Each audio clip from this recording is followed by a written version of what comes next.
Pemirsa, satu hari setelah peringatan setahun invasi Rusia, warga Ukraina kembali diingatkan bahwa perang belum usai.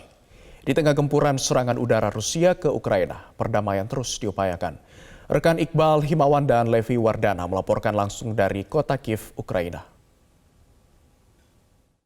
Setelah satu hari selama peringatan invasi setahun Rusia di wilayah Ukraina, hari ini warga Ukraina kembali diingatkan bahwa mereka masih sedang hidup di negara yang dalam keadaan berperang. Nah, alarm serangan udara ini berbunyi pagi tadi dan dinyatakan oleh militer Ukraina serangan terjadi di Nikopolski District.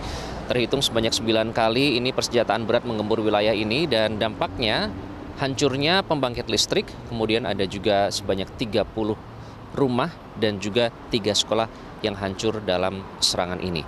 Sementara itu, pasukan Ukraina terus melakukan pelatihan dan yang terakhir adalah pelatihan tank tempur. Ini dilaksanakan di wilayah timur, utara, dan selatan karena hingga saat ini pasukan Rusia masih berusaha untuk mempertahankan seluruh wilayah Lugansk dan Donetsk. Selama ini pasukan tank ini menggunakan tank T-72 pabrikan Soviet. Namun ini sambil menunggu datangnya tank Leopard yang merupakan sumbangan Polandia. Tank ini pabrikan Jerman tapi akan segera dikirimkan dari Warsawa. Bentuk bantuan Polandia ini juga dikuatkan oleh kunjungan Perdana Menteri Polandia yang hadir ke Kiev, yakni Mateusz Morawiecki. Di situ Perdana Menteri juga menyatakan bahwa Polandia siap untuk melatih pasukan Ukraina, tepatnya pilot angkatan udara untuk menggunakan pesawat tempur jet F-16. Meskipun hingga saat ini belum ada kepastian apakah pesawat tempur jet F-16 ini akan diberikan oleh negara-negara yang mendukung persenjataan militer Ukraina. Dan yang terkini ada pernyataan dari Menteri Pertahanan Oleksiy Reznikov. Menteri Pertahanan Ukraina menyatakan bahwa pasca peringatan setahun invasi kali ini mereka akan siap untuk melakukan serangan balik. Jadi jika selama ini mereka hanya mempertahankan, kali ini dengan bantuan persenjataan militer yang diberikan oleh negara pendukung, Ukraina siap untuk melakukan serangan balik. Sementara itu bagaimana tanggapan dari pihak Rusia? Rusia menyatakan tidak gentar. Ini dinyatakan oleh mantan Presiden Dmitry Medvedev yang mengancam bahwa Rusia siap saja menggempur wilayah Ukraina yang berbatasan dengan Polandia.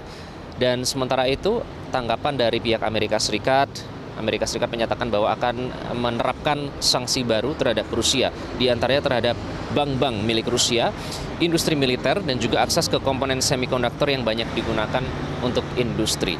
Nah, di tengah permasalahan persenjataan dan lain-lain ini, upaya perdamaian menjadi angin segar ya, dan hingga saat ini masih diupayakan oleh berbagai pihak, terutama dari Organisasi Perserikatan Bangsa-Bangsa atau PBB yang kemarin baru saja mendesak Rusia untuk segera menarik pasukan dari seluruh wilayah Ukraina tanpa terkecuali dan tanpa syarat.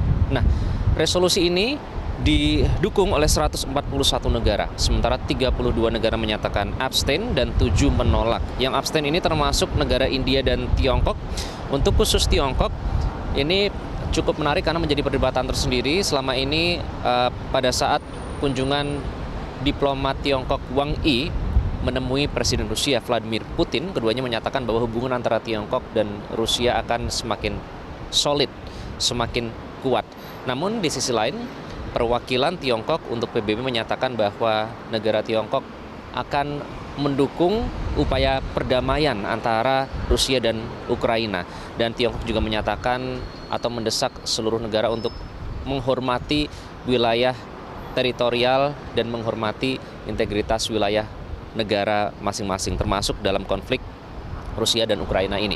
Dan sementara itu Menteri Luar Negeri Dmytro Kuleba juga kembali menyatakan soal upaya perdamaian ini. Yang pertama menekankan soal 10 formula perdamaian yang diajukan oleh Presiden Ukraina Volodymyr Zelensky yang dinyatakan pada saat penyelenggaraan KTT G20 di Bali, Indonesia pada tahun lalu.